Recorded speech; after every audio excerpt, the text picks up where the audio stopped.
പിണറായി വിജയൻ ഭരണത്തിന്റെ കാലത്തെ നമ്മൾ കണ്ടത് എന്താണ്? ലഹരി ഉപയോഗിക്കുന്ന ഒരു സെലിബ്രിറ്റിയെ നമ്മൾ കണ്ടു.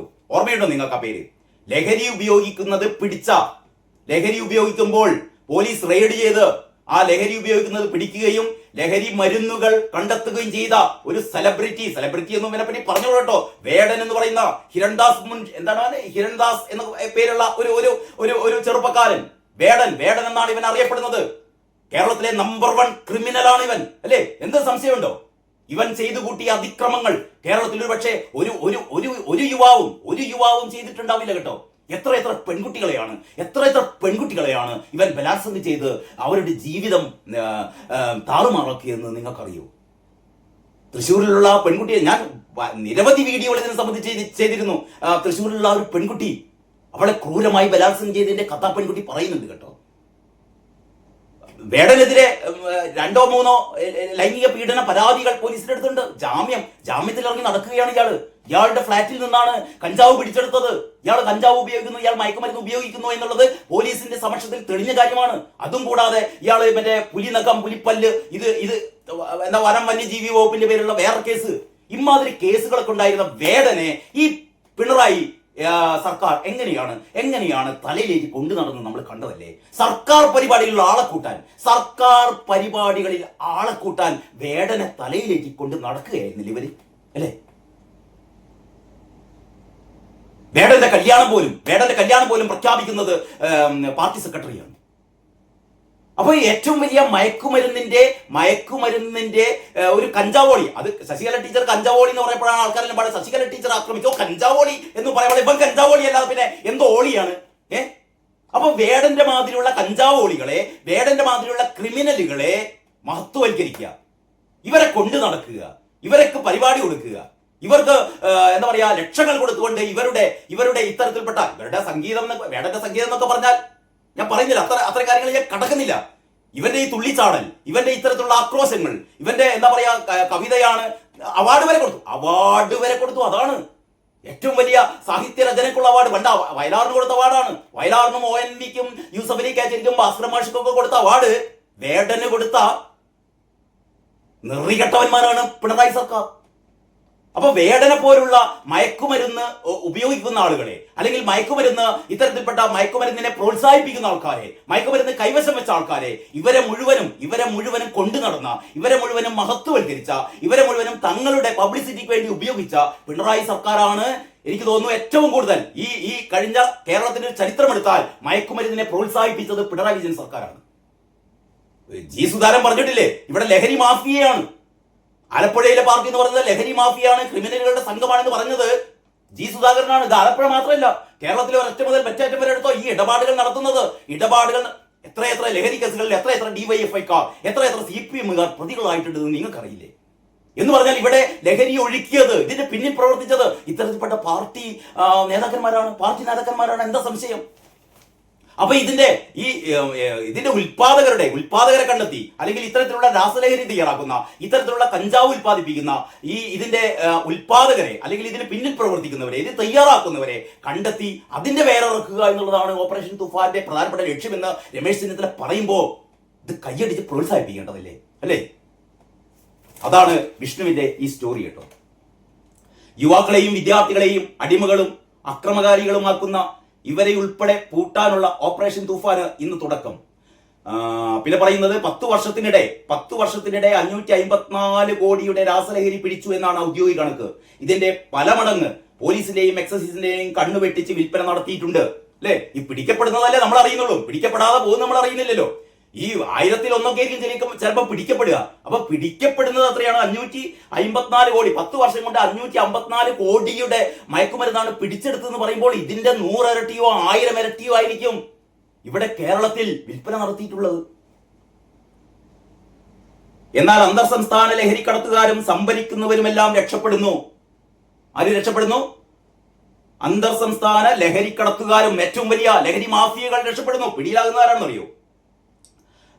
ഇതുവരെ എടുത്തത് 48,371 കേസുകളിൽ 1,00,000-ലേറെ വിദ്യാർത്ഥികളും യുവാക്കളും പ്രതികളായി എന്ന് പറഞ്ഞാൽ ഞാൻ നേരത്തെ പറഞ്ഞ ഈ ചില്ലറ മയക്കുമരുന്ന് കടത്തിക്കൊണ്ടുവരുന്ന ആൾക്കാരെ മാത്രമാണ് പിടിക്കുക, അതിന്റെ മുകളിലുള്ളവരെ പിടിക്കുന്നില്ല.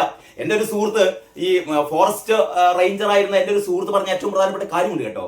അദ്ദേഹം പറയുന്നത് എന്താണെന്ന് വെച്ചാൽ ഈ കഞ്ചാവ് ഈ നമ്മുടെ പല മലയടിവാരങ്ങളിലും കഞ്ചാവ് കൃഷി നടത്തുന്നുണ്ട്. അപ്പൊ ഞാൻ ഇവനോട് ചോദിച്ചു എന്തുകൊണ്ടാണ് നമുക്ക് ഈ നമ്മുടെ പോലീസ് ഇതൊന്നും പിടിക്കാത്തത്. അപ്പം പറയുന്ന ഏറ്റവും പ്രധാനപ്പെട്ട കാര്യം എന്ന് പറയുന്നത് ഈ കഞ്ചാവ് കൃഷി അല്ലെങ്കിൽ മയക്കുമരുന്ന് ഉൽപാദനം നടത്തുന്ന ആൾക്കാർ എന്ന് പറഞ്ഞാൽ ഇതിൽ 3 തട്ടുകളുണ്ട് എന്നാണ് ഇവൻ പറയുന്നത്. ഇതിന്റെ മേൽത്തട്ട് എന്ന് പറയുന്നത് രാഷ്ട്രീയ നേതാക്കളാണ്.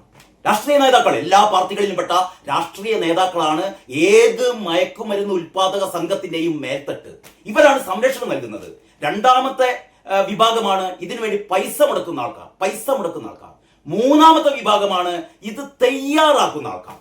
ഇതാണ് 3 പ്രധാനപ്പെട്ട വിഭാഗം. 4ാം വിഭാഗമാണ് ഇത് കടത്തിക്കൊണ്ടുപോകുന്ന ആൾക്കാർ. അപ്പോൾ ഇത്തരത്തിൽപ്പെട്ട ഏത് മയക്കുമരുന്ന് എന്താ പറയാ, ഒരു മയക്കുമരുന്ന് സംഘം എന്ന് പറയുന്നത് 4 ഘടകങ്ങളാണ്. ഏറ്റവും മുകളിൽ ഈ പ്രസ്ഥാനത്തിന് ഈ സാമൂഹ്യ വിരുദ്ധ പ്രസ്ഥാനത്തിന് എല്ലാവിധ പിന്തുണയും ആശംസകളും അനുഗ്രഹങ്ങളും നൽകിക്കൊണ്ട് രാഷ്ട്രീയ നേതാക്കന്മാർ ഇവരുടെ നേതൃത്വത്തിലാണ്. കാരണം പിടിക്കപ്പെടാൻ പറ്റില്ല, കാരണം ഇവരാണ് ഇതിനെ നിയന്ത്രിക്കുന്നത്, രാഷ്ട്രീയ നേതാക്കന്മാർ. അത് കഴിഞ്ഞിട്ട് പൈസ മുടക്കണം, അത് കുറെ പൈസക്കാരുണ്ട്, പൈസ മുടക്കാൻ. ഇവരൊക്കെ എന്താ വളരെ തന്ത്രപൂർവ്വം ആള് നിൽക്കുകയാണ്. ഇവരൊന്നും ചിത്രത്തിലുള്ളത് ആരാണ്? അതിനുശേഷം ഇത് കൃഷി ചെയ്യുന്ന ആൾക്കാർ. കഞ്ചാവാണെങ്കിൽ അത് കൃഷി ചെയ്യുന്ന ആൾക്കാർ. കൃഷി ചെയ്താലും പോരല്ലോ, അത് പ്രോസസ് ചെയ്യണ്ടേ. കഞ്ചാവ് കൃഷി ചെയ്ത് കഴിഞ്ഞിട്ട് അത് പ്രോസസ് ചെയ്ത് വിവിധങ്ങളായ ലഹരി വസ്തുക്കളാക്കി മാറ്റണം. അതൊക്കെ കഴിഞ്ഞിട്ട് രാസലഹരി, ഇതൊക്കെ തയ്യാറാക്കുന്ന വിവിധ തരത്തിലുള്ള ഈ തൊഴിലാളികൾ, ഇതൊക്കെ കഴിഞ്ഞിട്ട് ഈ പാവപ്പെട്ട ഇത് കടത്തിക്കൊണ്ടു പോകുന്ന ആൾക്കാർ. അപ്പൊ നമ്മുടെ മുന്നിൽ ഈ കടത്തിക്കൊണ്ടുപോകുന്ന ആൾക്കാർ മാത്രമേ ഉള്ളൂ. ഇത് തയ്യാറാക്കുന്ന ആൾക്കാർ നമ്മുടെ മുന്നിലില്ല. ഇതിനുവേണ്ടി പൈസ മുടക്കുന്ന ആൾക്കാരില്ല. ഇത് സംരക്ഷിക്കുന്ന രാഷ്ട്രീയ നേതൃത്വമില്ല. അപ്പോൾ യഥാർത്ഥത്തിൽ രമേശ് ചെന്നിത്തല ഇപ്പൊ ചെയ്യാൻ പോകുന്നത് ഇതിന്റെ വേറിറക്കുക എന്ന് പറയുമ്പോൾ, എവിടെയാണോ രാസലഹരി തയ്യാറാക്കുന്നത്, ഇവിടെയാണോ അത്തരത്തിൽപ്പെട്ട മറ്റ് ലഹരി വസ്തുക്കൾ തയ്യാറാക്കുന്നത്, ഇവരെ കണ്ടെത്തി അല്ലെങ്കിൽ ഇത്തരത്തിൽപ്പെട്ട ഗ്രൂപ്പുകളെ കണ്ടെത്തി. ഇതത്ര എളുപ്പമുള്ള കാര്യമൊന്നുമല്ല, ഇതത്ര എളുപ്പമുള്ള കാര്യമൊന്നുമല്ല. എങ്കിലും ഇതിനുള്ള ശ്രമം നടത്തുന്നു എന്നുള്ളത് ഏറ്റവും പ്രതീക്ഷാജനകമായ കാര്യം തന്നെയാണ്. അതാണ് MH വിഷ്ണുവിന്റെ ഈ സ്റ്റോറി എന്ന് പറയുന്നത്. വധശിക്ഷ വരെ കിട്ടാമെന്ന് പറയുന്നത് കേട്ടോ. യഥാർത്ഥത്തിൽ കേസെടുക്കുകയാണെങ്കിലേ വധശിക്ഷ വരെ കിട്ടാവുന്നതാണ് ഈ മയക്കുമരുന്ന് ഉപയോഗം, മയക്കുമരുന്ന് കടത്ത് എന്നൊക്കെ പറയുന്നത്. അമ്മാതിരി വേടനെ തലയിലെറ്റിയ എന്റെ സഖാക്കളെ, അന്തം കമ്മികളെ, വേടന് വേണ്ടി കൈയടിച്ച ആൾക്കാരാണ്. വേടന്റെ കല്യാണം കഴിച്ച് കൊടുത്ത അപ്പം ഗോവിന്ദനാണ്. നിങ്ങളെ പറ്റിയിട്ട് എന്താ പറയേണ്ടത് അല്ലേ? അപ്പൊ കേരളമുതിയില് വേറെ ഒരുപാട് വാർത്തകളുണ്ട്. ഞാൻ ഒരൊറ്റ വാർത്തയെ കുറിച്ച് മാത്രമാണ് പറഞ്ഞത്. കൊടുങ്ങാനുണ്ട് ലഹരി മാഫിയ വൻസ്രാവുകൾ എന്നൊരു വാർത്ത മാത്രമല്ല, ഇതിന്റെ എഡിറ്റോറിയൽ പേജിൽ രമേശ് ചെന്നിത്തലയുടെ ഒരു ഇന്റർവ്യൂ ഉണ്ട് കേട്ടോ. എഡിറ്റോറിയൽ പേജിൽ ലഹരിയുടെ സാമൂഹ്യ ശാസ്ത്രവും തൂഫാൻ ദ നാർക്കോ ഹണ്ടും എന്ന് പറഞ്ഞിട്ട് രമേശ് ചെന്നിത്തലയുടെ ഒരു ലേഖനം കൊടുത്തിട്ടുണ്ട്. അതിൽ യഥാർത്ഥ ഉറവിടം തകർക്കുക ലക്ഷ്യം. അതിന്റെ ഈ ലേഖനം അവസാനിക്കുന്നത് ഇങ്ങനെയാണ്: യഥാർത്ഥ ഉറവിടം തകർക്കുക ലക്ഷ്യം. മുമ്പ് നമ്മൾ വിതരണക്കാരെ മാത്രമാണ് ലക്ഷ്യമിട്ടത് എങ്കിൽ ഇനി അതിർത്തി കടന്ന് മയക്കുമരുന്ന് കേരളത്തിൽ എത്തുന്നതിന് മുമ്പ് തന്നെ അതിന്റെ യഥാർത്ഥ ഉറവിടം തകർക്കുകയാണ് ലക്ഷ്യം. ലഹരി വിപണനത്തിന്റെ സാമ്പത്തിക അടിത്തറ തകർക്കലും കർശനമായ സൈബർ നിരീക്ഷണവും ഇതിൽ ഉൾപ്പെടുന്നു.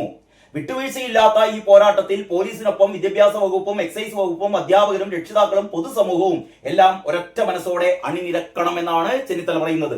നമ്മുടെ മക്കളുടെ പുഞ്ചിരി തകർക്കാൻ ലഹരി മാഫിയക്ക് നമ്മൾ അനുവാദം നൽകരുത്. നമ്മുടെ മക്കളുടെ പുഞ്ചിരി തകർക്കാൻ, പുഞ്ചിരി ഇല്ലാതാക്കാൻ ലഹരി മാഫിയയെ തകർത്തേ തീരൂ. അപ്പോൾ ഈ രമേശ് ചെന്നിത്തലയുടെ ഈ 1/2 പേജോളം വരുന്ന ഈ ഒരു ലേഖനത്തിലൂടെ 1-ാം പേജിൽ MH വിഷ്ണുവിന്റെ ഈ ഒരു സ്റ്റോറിയിലൂടെ കേരളകൗമുദി അതിന്റെ സാമൂഹികമായ ധർമ്മം നിർവഹിച്ചിരിക്കുന്നു എന്നുള്ളതാണ് ഏറ്റവും സന്തോഷകരമായ കാര്യം. മറ്റു വാർത്തകളിലേക്ക്, മറ്റു പത്രങ്ങളിലേക്ക് ഒക്കെ അടുത്ത വീഡിയോയിൽ പോകാം. അതുവരെ എല്ലാവർക്കും നന്ദി, നമസ്കാരം.